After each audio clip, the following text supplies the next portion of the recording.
Hello guys, welcome back to my channel.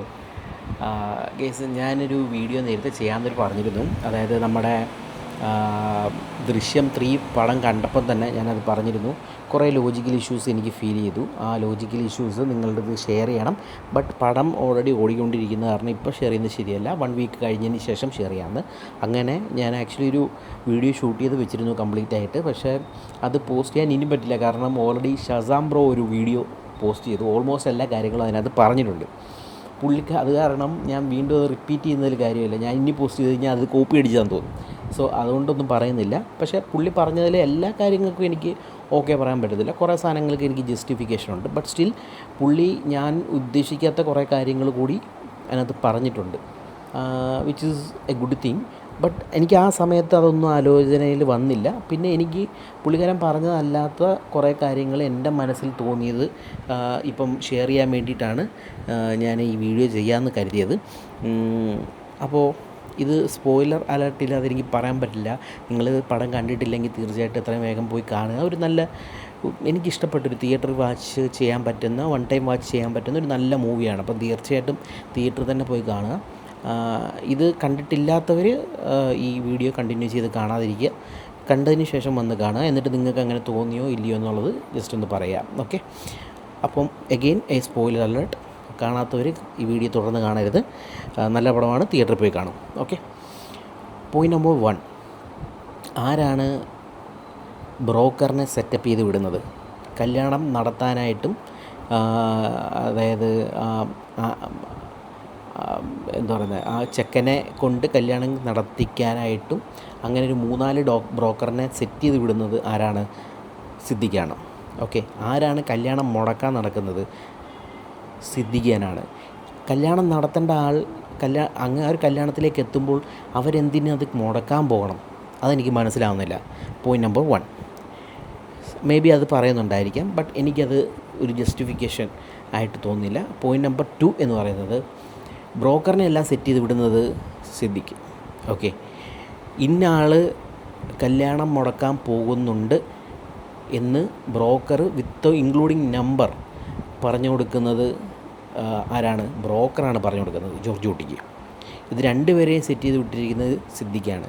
എങ്കിൽ എന്തിന് broker അത് ഒറ്റ കൊടുക്കണം, ഈ നമ്പർ കൊണ്ട് കൊടുക്കണം? മനസ്സിലാവുന്നില്ല. നമ്പർ കിട്ടിയാലല്ലേ ഇത് മുടക്കാൻ പോകുന്നവരെ പിടിക്കാൻ പറ്റുള്ളൂ. ഈ സ്പെസിഫിക് കല്യാണത്തിലേക്ക് വരുന്ന സമയത്ത് അവർ മുടക്കാൻ പോകേണ്ട കാര്യമില്ലല്ലോ. ഇത് നടക്കേണ്ട കാര്യമല്ലേ. അപ്പോൾ അത് മുടക്കേണ്ട കാര്യമില്ല. പിന്നെ വേറൊരു സംഭവം എന്ന് വെച്ച് കഴിഞ്ഞാൽ, ഇങ്ങനൊരു മാസ്റ്റർ പ്ലാൻ എക്സിക്യൂട്ട് ചെയ്യാൻ വേണ്ടിയിട്ടാണ്, എന്താ പറയുന്നത്, കല്യാണം മുടക്കികളെ കണ്ടുപിടിക്കാൻ വേണ്ടിയിട്ട് മാത്രമാണ് പഴയ സിനിമയിലുള്ളൊരു പോലീസ് ഓഫീസറിനെ കൊണ്ടുവരുന്നത്. പോലീസ് ഓഫീസറിനെ എങ്ങനെയാണ് കൊണ്ടുവരുന്നത്?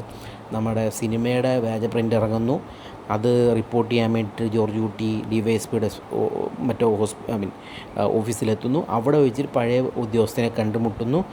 പരിചയപ്പെട്ടതിന് ശേഷം അവിടുന്ന് മുന്നോട്ട് വരുമ്പോഴാണ് ഇതേപോലെ നമ്പർ കിട്ടിയിട്ടുണ്ട്, സൈബർ സെല്ലിൽ കോൺടാക്റ്റ് ചെയ്ത് കഴിഞ്ഞ് കഴിഞ്ഞാൽ ഇങ്ങനെ നമ്പർ ഡീറ്റെയിൽസ് കിട്ടും എന്ന് പറയുന്നത്. അപ്പോൾ അത്രയും കഥ അവിടെ നടക്കുന്നുണ്ട്. ഓക്കെ, ഇതൊന്നും കാണിക്കാതെ തന്നെ അവർക്ക് സിമ്പിളായിട്ട് ഒരു കാര്യം ചെയ്യാമായിരുന്നു.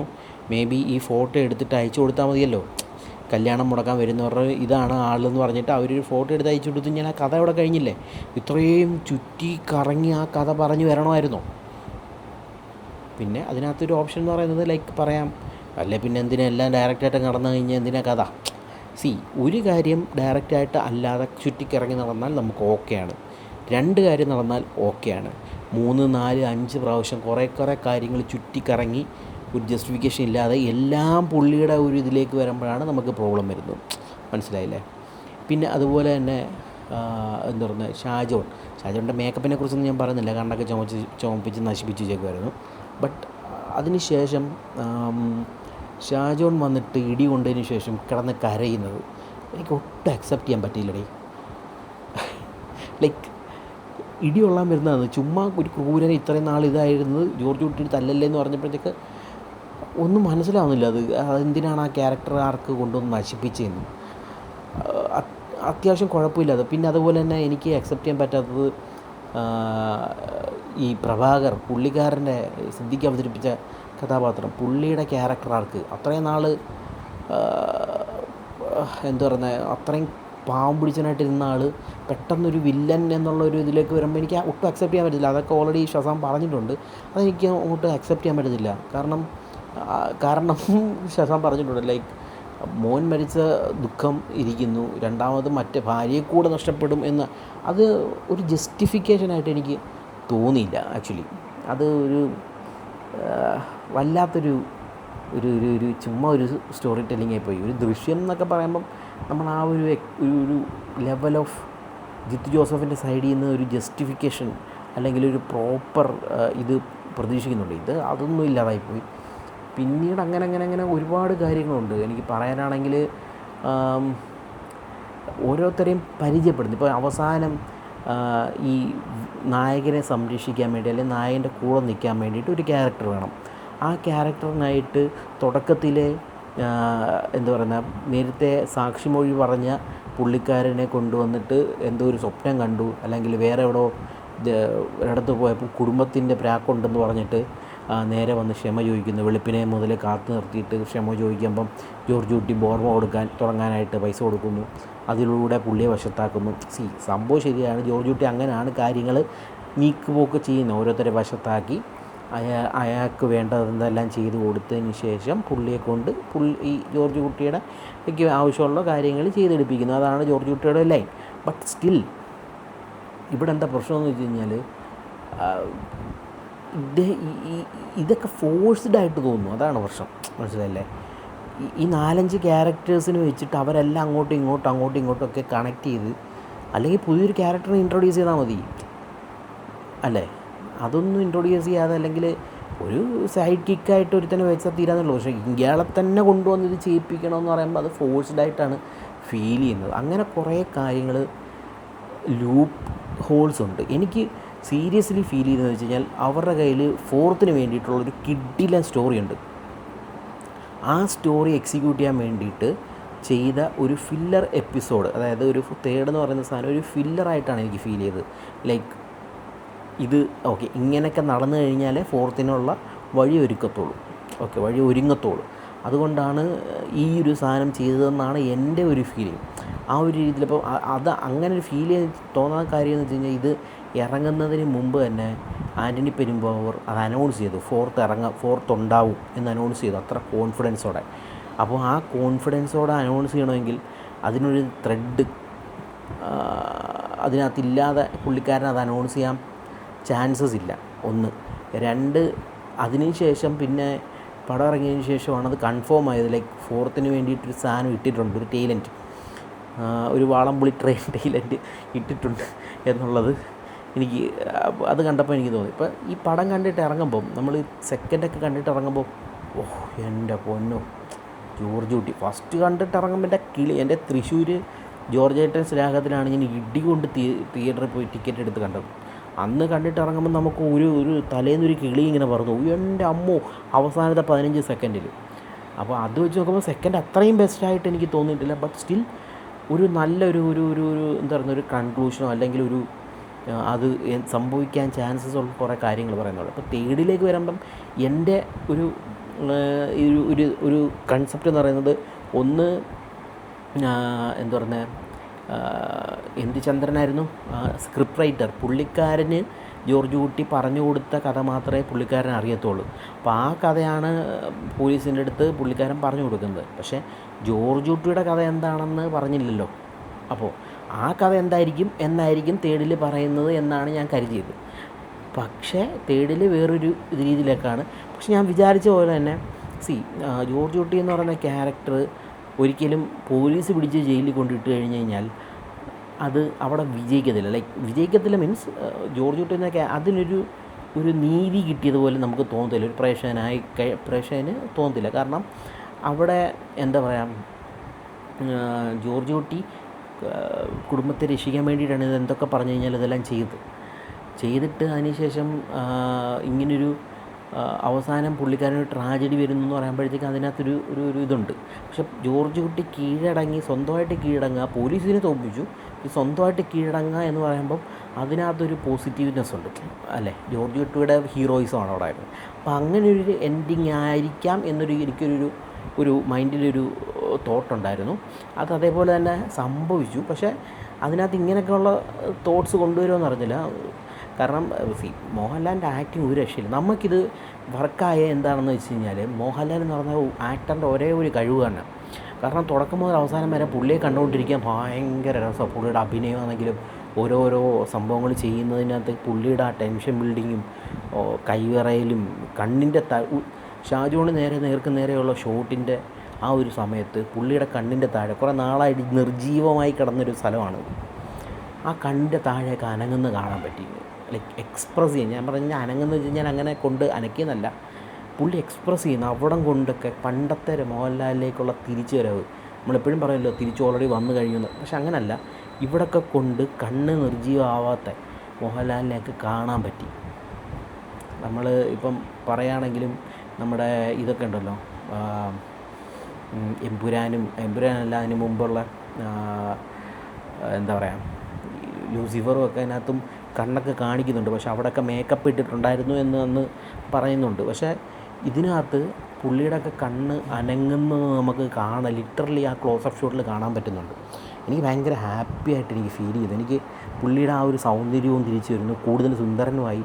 പിന്നെ ഈ കാര്യങ്ങളെല്ലാം തിരിച്ചു വരുന്ന കണ്ടിട്ട് എനിക്ക് ഭയങ്കരമായിട്ട് എനിക്ക് ഇഷ്ടപ്പെട്ടു. പക്ഷേ ഇതാണ് പ്രശ്നം, മോഹൻലാലിനെ നമുക്ക് മലയാളികളുടെ മനസ്സിനകത്തൊരു ഇതുണ്ട്. അപ്പോൾ പുള്ളി എന്ത് കാണിച്ചാലും അത് കണ്ടിരിക്കാൻ അഴകുണ്ട്. അതുകൊണ്ടാണ് നമ്മൾ കണ്ടിരിക്കുന്നത്. വെളിയിലേക്ക് പോകുമ്പോൾ എത്രത്തോളം ഇതിൻ്റെ ഫസ്റ്റ് ഹാഫ് എല്ലാവർക്കും വർക്കാവുന്നൊരു ഒരു സംശയമുണ്ട്. ലൈക്ക് എന്തുകൊണ്ടാണെന്ന് വെച്ച് കഴിഞ്ഞാൽ, ഇത് ഫസ്റ്റ്, അതായത് ദൃശ്യം 1 വരെ കഥകൾ ആ സ്റ്റോറി ബിൽഡപ്പ് തന്നെ ആണെങ്കിലും ആ എന്താ പറയുന്ന ആ വേൾഡ് ബിൽഡിങ്ങിൻ്റെ സംഭവത്തിൻ്റെ കാര്യങ്ങളാണ് നടന്നത്. എങ്കിൽ പോലും ആൾക്കാർ വെളിയിലുള്ള നോൺ മലയാളീസ് പറയുന്നുണ്ടായിരുന്നു അത് സ്ലോ ആയിരുന്നു, first half kind of slow ആയിരുന്നു എന്ന്. അപ്പോൾ അങ്ങനെയുള്ള ഓഡിയൻസിന് മുന്നിലേക്ക് ഇത് കൊണ്ടുവരുമ്പോൾ ഇത് ഉറപ്പായിട്ടും സ്ലോ ആയിരിക്കും. ഈ രണ്ടാമത്തെ വട്ടം ഞാൻ കാണാൻ പോയി ആക്ച്വലി, ഫാമിലിയുടെ കൂട്ടത്തിൽ, ഒന്ന് ഫ്രണ്ട്സിൻ്റെ കൂട്ടത്തിലായിരുന്നു പോയത്, രണ്ടാമത് ഫാമിലിയുടെ കൂട്ടത്തിൽ പോയി. സത്യം പറഞ്ഞാൽ ലിറ്ററലി അന്ന് ഉച്ചക്കലത്തെ ഷോയാണ് ഞാൻ ബുക്ക് ചെയ്തത്. ചോറൊക്കെ കഴിച്ചിട്ട് പോയോണ്ടായിരിക്കും, വയറ് നിറഞ്ഞിരുന്നതുകൊണ്ടായിരിക്കും എനിക്ക് കുറച്ച് നേരം കഴിഞ്ഞപ്പോൾ ഉറക്കം വന്നു. ഉള്ള കാര്യം പറയണമല്ലോ, പടം നോട്ട് എ എന്താ ബാഡ് മൂവി. പക്ഷേ എനിക്ക് ഉറക്കം ഉള്ളത് പറയണമല്ലോ, എനിക്ക് ഉറക്കം വന്നു.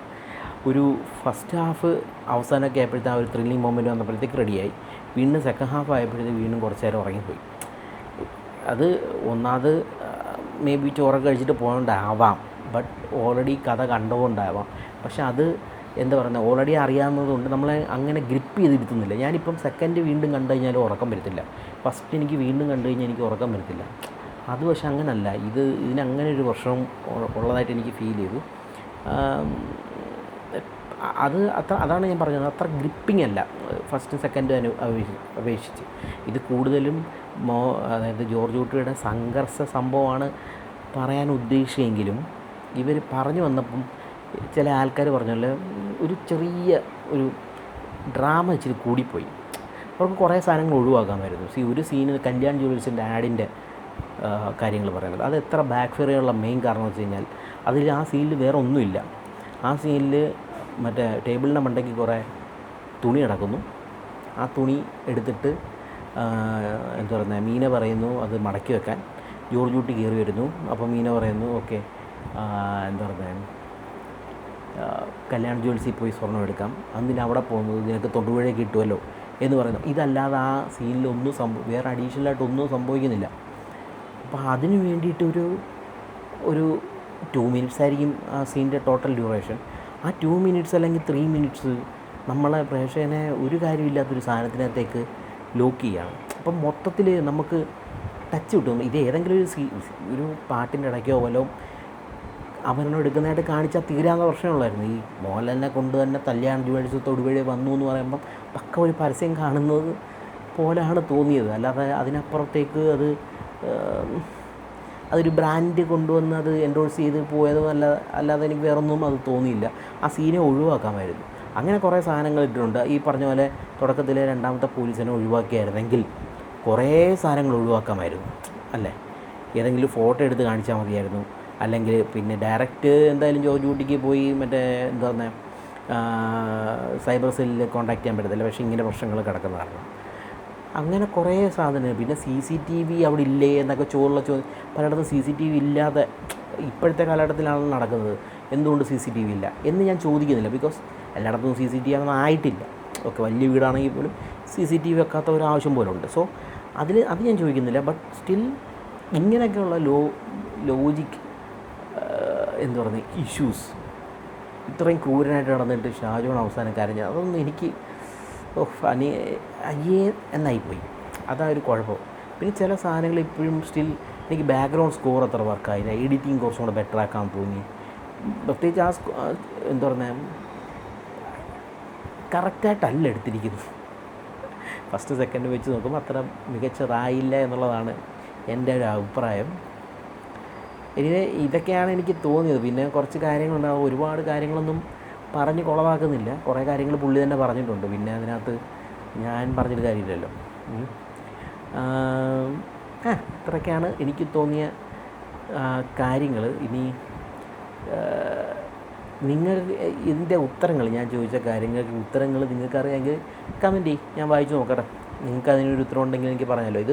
ഇത് ഹേറ്റോ അല്ലെങ്കിൽ ഡിഗ്രേഡിങ്ങോ ഒന്നുമല്ല. ഇത് കംപ്ലീറ്റ്ലി എനിക്കൊരു പ്രേക്ഷകൻ എന്ന നിലയിൽ എനിക്ക് തോന്നിയ കുറേ കാര്യങ്ങളാണ്. ഈ 4th വേണ്ടിയിട്ടൊരു ഫില്ലർ എപ്പിസോഡ് ഇടേണ്ട കാര്യമുണ്ടായിരുന്നോ എന്നുള്ളൊരു ചോദ്യമുണ്ട്. അങ്ങനെ 4th ഉണ്ടെങ്കിൽ ഓക്കെ. ഇതൊക്കെയാണ് എനിക്ക് തോന്നിയത്. നിങ്ങൾ ഉറപ്പായിട്ടും പടം എനിക്ക് നല്ല ഗ്രിപ്പിംഗ് ആയിരുന്നു ഫസ്റ്റ് ടൈം വാച്ച് ചെയ്തപ്പോൾ. അപ്പം നിങ്ങൾ തിയേറ്ററിൽ ഉറപ്പായിട്ടും പോയി കാണുക. കണ്ടിട്ട് അഭിപ്രായങ്ങൾ വീഡിയോയുടെ താഴെ വന്ന് കമൻ്റായിട്ട് അറിയിക്കും. ഞാനും വായിച്ച് നോക്കിയിട്ട് എന്താണ് ഇനിയിപ്പോൾ എനിക്ക് തെറ്റിപ്പോവാം. മേ ബി ഞാൻ പറഞ്ഞില്ലേ രണ്ടാമത് പോയി കണ്ടപ്പോൾ ഉറക്കത്തിലായിരുന്നു. അപ്പം മേ ബി എനിക്ക് ക്ലിക്കാവാത്തതായിരിക്കാം. അങ്ങനെ കുറേ പ്രശ്നങ്ങൾ ആയിരിക്കാം. പിന്നെ ഈ അവിര എന്നല്ലയോ ഏതെങ്കിലും മനുഷ്യരിടുന്ന പേരാണ് അവിര എന്ന്. അതൊക്കെ അത് വേറൊരു സാധനം. അവിര ഓടിച്ചിട്ട് അവിരയെ നാട്ടുകാർക്കും വീട്ടുകാർക്കും ഒന്നും വേണ്ട. ഇവിടുന്ന് രക്ഷപ്പെടുത്തി രാമേശ്വരം വഴി നേരെ ശ്രീലങ്ക വഴി അങ്ങ് പറഞ്ഞു വിടുകയെന്ന് പറയുന്നത്. വേറെ ഏതോ ഒരു ദ്വീപിൽ പോയിട്ട് പുള്ളിക്കാരൻ്റെ ഐഡൻറ്റിറ്റിയൊക്കെ വ്യത്യാസമാക്കി പറഞ്ഞു വിടാൻ. എന്തൊക്കെയാണോ ഇവിടെ നടക്കുന്നത് എനിക്കറിയാം. എൻ്റെ പൊന്നേ, നല്ല പടമാണ്. നിങ്ങൾ പോയി കണ്ടോ, ഒരു കുഴപ്പമില്ല. ബട്ട് ഇങ്ങനെയൊക്കെയുള്ള ലോജിക്കൽ ഇഷ്യൂസ്, ജിത്തു ജോസഫിൻ്റെ റൈറ്റിംഗ് ഇപ്രാവശ്യം പോരാ എന്ന് പറയാൻ പറ്റത്തില്ല. ഭയങ്കര ബോറായിരുന്നു. അതാണ് എനിക്ക് ഫീൽ ചെയ്തത്. നിങ്ങളുടെ അഭിപ്രായങ്ങൾ കമൻറ്റിലൊന്ന് അറിയിച്ചേരാം.